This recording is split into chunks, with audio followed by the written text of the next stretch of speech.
Mike Gallagher. Every day, Mike visits with Mark Davis, morning host on 660 AM The Answer in Dallas. Here's today's M&M Experience. What you want for America's biggest and in many ways most fascinating city is for things to be pretty normal. And my testimony is that they largely were. But there is a new normal in New York, and I didn't get it when I was up there for my 24-hour whirlwind go up there beyond Cuomo thing a few weeks ago. This was 3-4 days. Me, Lisa, Ethan did the July 4th fireworks. It was great. Found exactly the way to do that.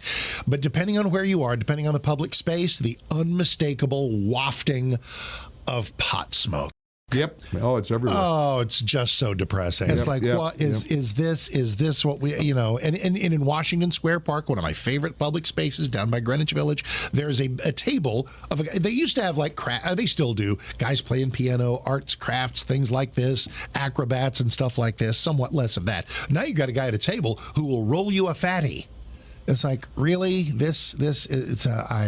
Well, they've got the dispensaries all over New York now, and you've seen them. They're brand new and they're somewhat regulated. But there is still a violence factor. In fact, over the weekend, a madman driving around on a scooter. Have you seen the video of this guy slaughtering the 87-year-old man walking to his mosque to pray? It is the most horrifying video. I posted it on Twitter.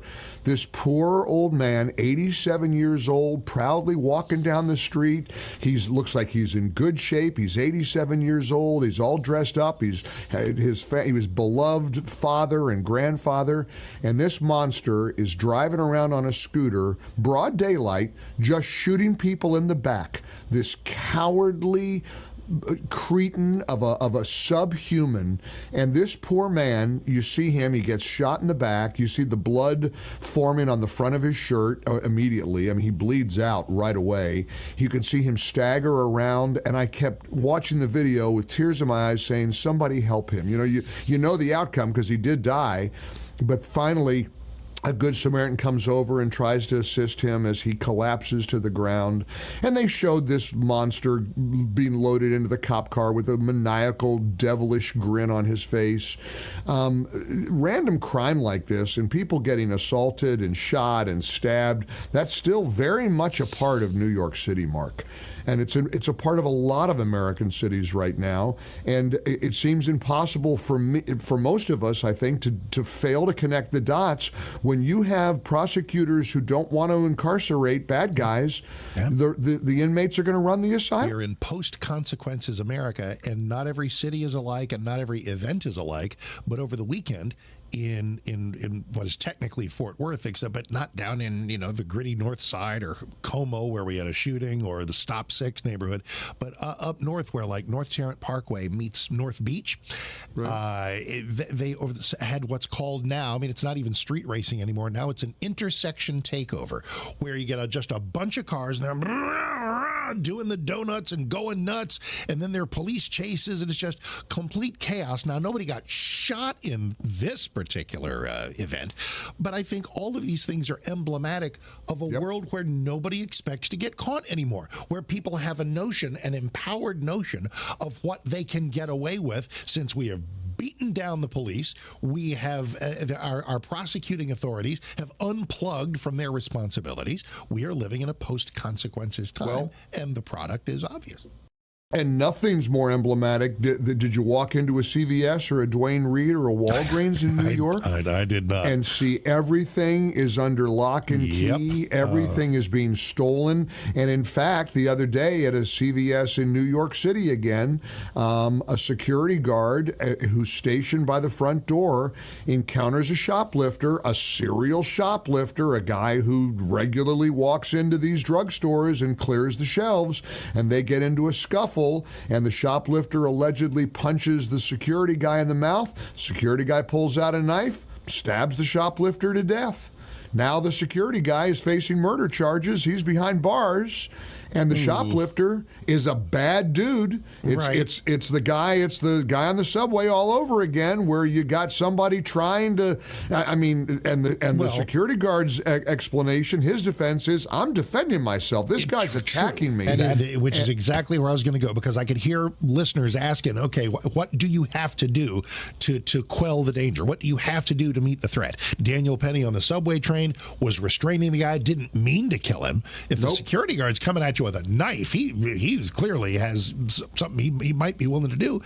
And you might ask, well, did the security guard have to stab the guy? Well, let's have you attacked. Let's have all of us attacked and see what we would do to defend ourselves. Right. What would you do to defend yourself if you're having your head slammed to the ground or you're being assaulted? Do you have an opportunity to defend yourself? But that's why a lot of these stores have a policy: just let them walk out. Don't stop them, but they do have security guards. I talked to a guy in New York a month ago, big burly guy standing. This was at a CVS in Queens, and I talked to him. He was a former NYPD officer, and I said, "What's your policy?" And he and I struck up a conversation for about 5 minutes. He wound up telling me he got arrested once because he tried to stop a shoplifter. The shoplifter got injured during the scuffle, and they wound up taking the security guard to jail. Final point today, and let's get back to work today, you and me together, with a good, solid disagreement, because I've got to express mystification at something you seem mystified by. Yes, please. You keep talking, and incidentally, you were trying to remember what prompted me to say Biden won't be on the ballot. Right. It was the Maureen Dowd column in the New York Times that went after him over failing to acknowledge his 7th grandchild.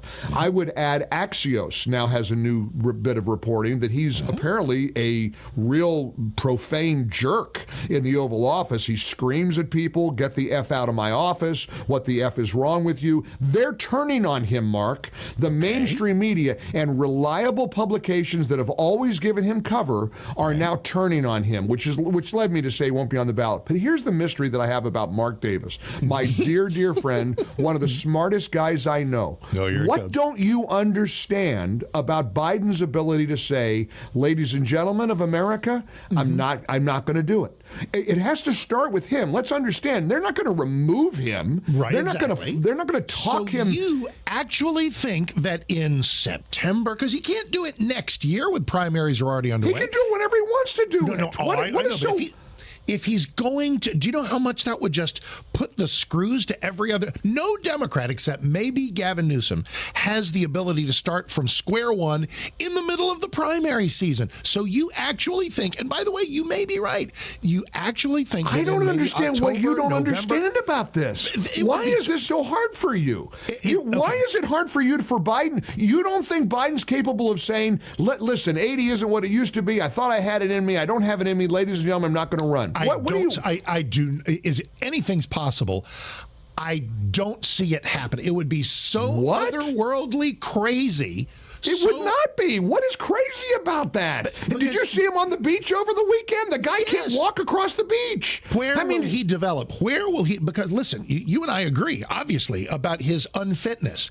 What you're saying is that he will somehow become sufficiently self-aware that he will slap his head with his hand one day and go, "Oh, I've been so wrong. You're right. I am unfit for office." Mark, you actually think that's going to happen, and he's not. You don't think he's aware of the New York Times and Axios and the whole world coming at him? He's aware of it, Mark. I don't know that he cares. I don't know that he cares. Wow. I tell you, it's one of the great mysteries. When it happens, and it will happen, then you'll say, "Well, you're right, Mike." I mean, and it isn't going to be that hard. And then guess what? Then he drops out, and then along comes Gavin Newsom or Pete Buttigieg or Kamala. Somebody's going to come along, and they're going to be the nominee, and it ain't going to be Biden. Trust me. To end with some math.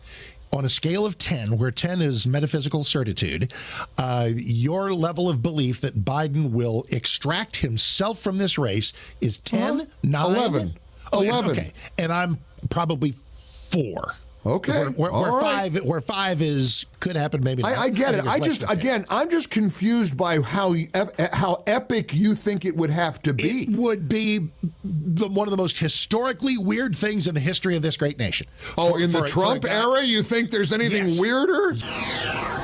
Download the podcast and hear all of Mike and Mark's conversations at MikeOnline.com for the M&M experience.